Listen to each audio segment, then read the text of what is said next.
Muy bien, estamos de vuelta en nuestro espacio de entrevistas y nos acompaña el ministro de Salud, Franklin Encalada. Ministro, primero que todo, muy buenos días, gracias por estar aquí.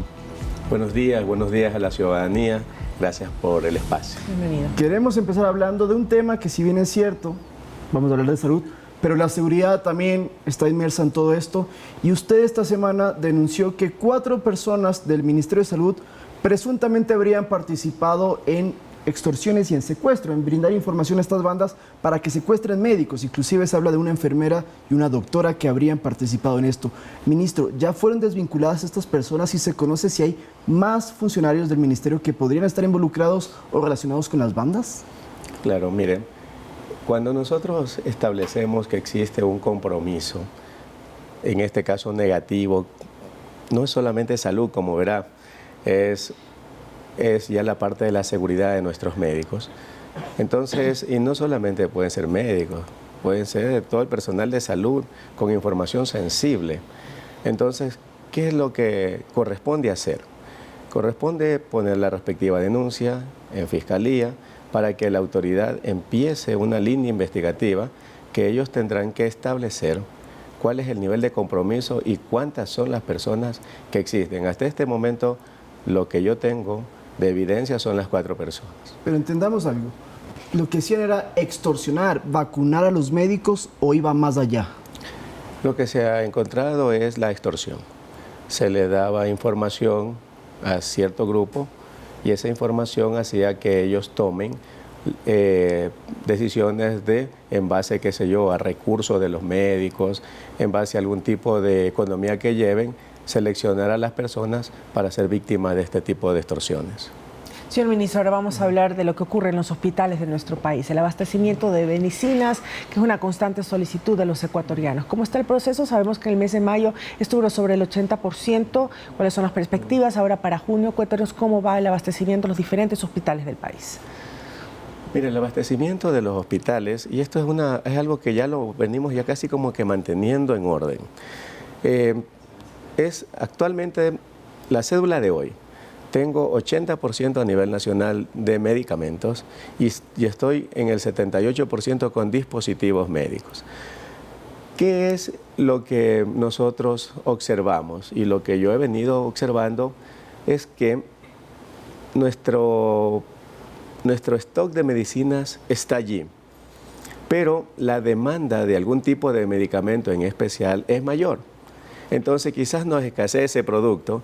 Por un producto de los casi 1000 productos que tengo en Percha, por ese producto saltan las alertas. Pero nosotros tenemos el abastecimiento y el aprovisionamiento desde que iniciamos la gestión como Ministerio de Salud Pública. Entre estos rangos hemos estado en 88, hemos estado en 78, pero inmediatamente cuando nuestro nivel de medicamento empieza a disminuir, nosotros empezamos los procesos para otra vez aprovisionarnos de medicina.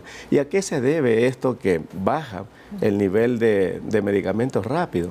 Se debe a muchos factores. Tenemos el estado invernal, las enfermedades propias estacionarias. Hemos cogido un Ministerio de Salud justo en una etapa invernal, donde la mayor cantidad de medicamentos se ven desbordados. ¿Por qué? Porque hay un incremento de la ciudadanía. Y esto también es algo muy bonito que ha pasado, porque la data que tengo yo es que en el 2023 tuvimos determinado número de consultas, ahora tenemos casi el 20% más de consultas en los hospitales.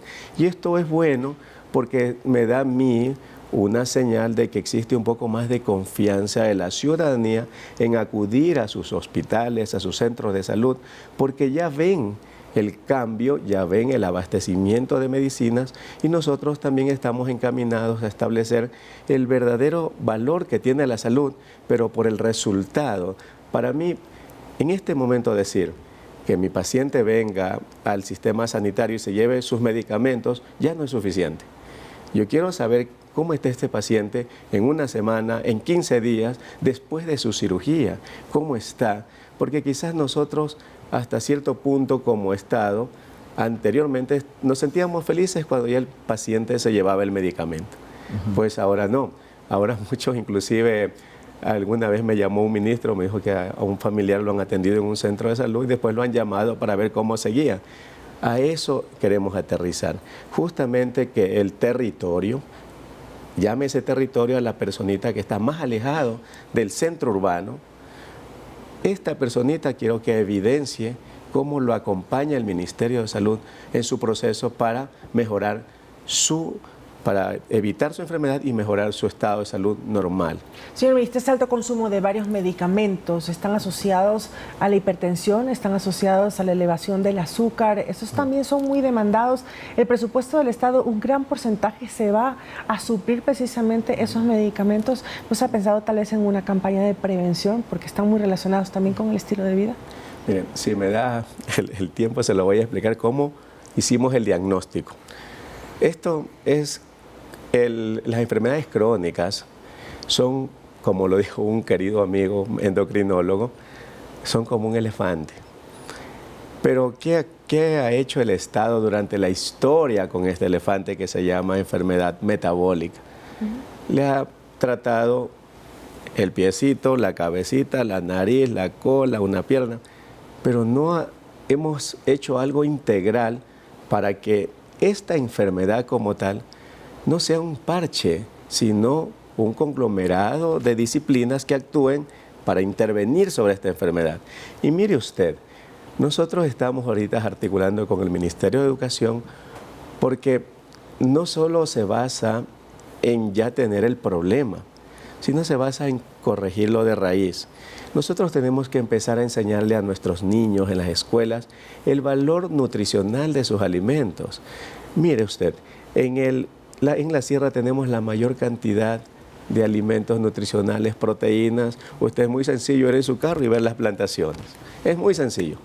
Pero ¿dónde está el mayor número de pacientes con desnutrición y de niños con en la sierra? Entonces, ¿por qué? Porque nuestros niños no conocen el verdadero valor nutricional de los alimentos y lo intercambian por la funda del colorante, la funda del azucarado. Entonces estamos articulando una cátedra que se llama Vida Saludable, que la están impartiendo y ya la van a hacer masivamente a través del Ministerio de Educación, los profesores de la escuelita, donde ya les vamos a enseñar a nuestro niño cuál es el valor nutricional de una zanahoria. Trabajar en prevención, ¿no? Pero antes de eso, ministro, para volver al tema del abastecimiento, porque incluso nos escriben de la Asociación de Pacientes con Enfermedades Catastróficas y nos preguntan si es que hay una especie de cuello de botella, porque hay falta catalogar los medicamentos. Dicen ellos que hay como 270 casos y la duda que tienen es si efectivamente para enfermedades como el cáncer y otras raras o catastróficas, como se denominan, si hay los medicamentos en los hospitales públicos. Sí. Mire, acordémonos que el desabastecimiento de medicación oncológica no es un desabastecimiento del Ecuador, es un desabastecimiento a nivel mundial.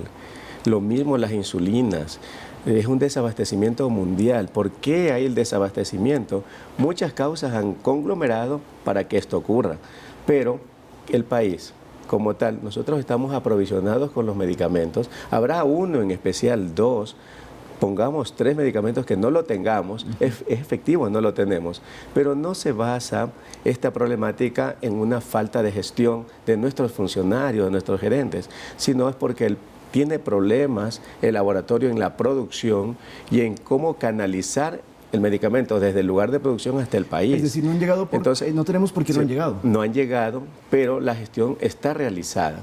En base al catálogo, y esto también es muy importante su pregunta, nosotros acordémonos que la medicina va cambiando a medida que va progresando la humanidad.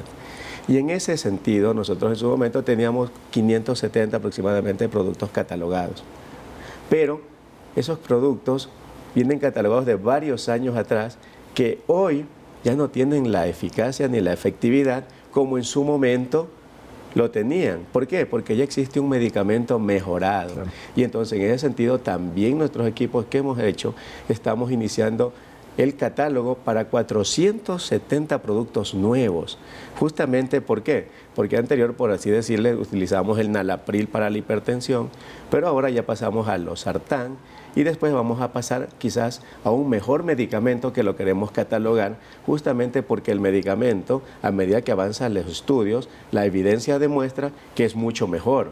Por decirle algo, el enalapril lo utilizamos mucho para disminuir la presión intraglomerular del riñón, pero ahora tenemos un nuevo medicamento que primero nos disminuye la hipertensión y nos disminuye la complicación cardiovascular. Entonces necesitamos ya este medicamento que ha demostrado mejoría en base a una evidencia científicamente llegarían comprobada. Estos medicamentos? Tenemos que catalogarlo y estamos justamente en esa fase de catalogar los 470 nuevos medicamentos para nosotros también empezarnos a abastecer del mismo y que la comunidad tenga el medicamento ideal. ¿Algún promedio de tiempo que vaya a llegar también sobre eso? Y no queremos dejar la vacunación del COVID-19. ¿Cómo va ese proceso, señor ministro? ¿Y quiénes pueden acceder a esta vacunación? Sí. Mire, la vacunación para el COVID la iniciamos justamente aquí en San Antonio de Pichincha y es en base a qué iniciamos un proceso de vacunación, el mismo que va a ser anual.